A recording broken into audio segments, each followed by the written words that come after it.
بسم اللہ الرحمن الرحیم۔ السلام علیکم ناظرین، پروگرام مقابل میں میرے اور عامر متین صاحب کی طرف سے خوش آمدید کہیں گے ہم اپنے تمام دیکھنے والوں کو۔ ناظرین، مالی سال 2025-26 کا جو بجٹ ہے وہ پیش ہونے میں صرف چند روز کا انتظار باقی ہے۔ حکومت کی تیاریاں پوری ہیں، مگر جہاں تک عوام کی بات ہے وہ ایک انجانے خوف کا شکار نظر آتے ہیں۔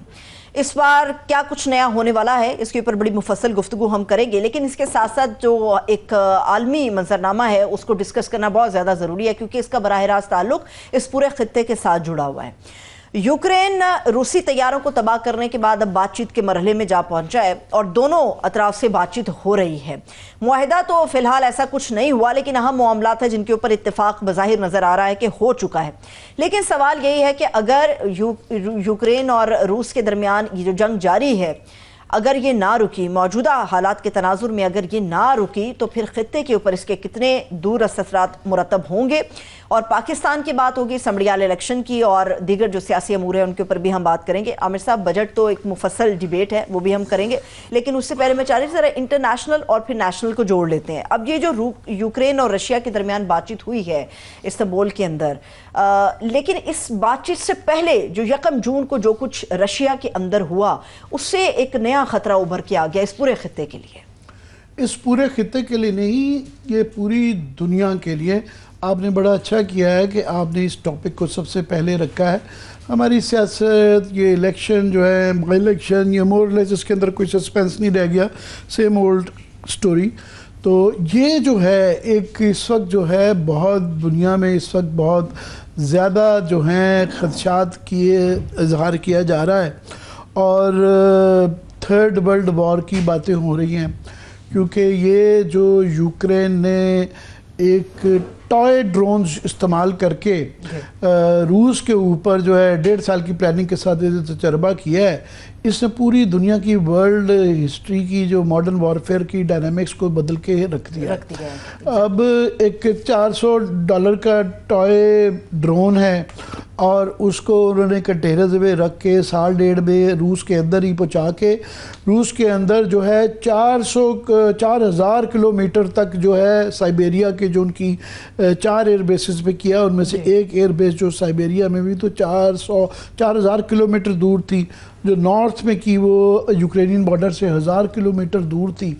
تو یہ اس میں $400 کے ڈرون کے ساتھ، ٹوائے ڈرون کے ساتھ $100 ملین کے جہاز، اور وہ بھی long range bombers TU-95 TU-22 جو ہیں ان کے بڑے ہی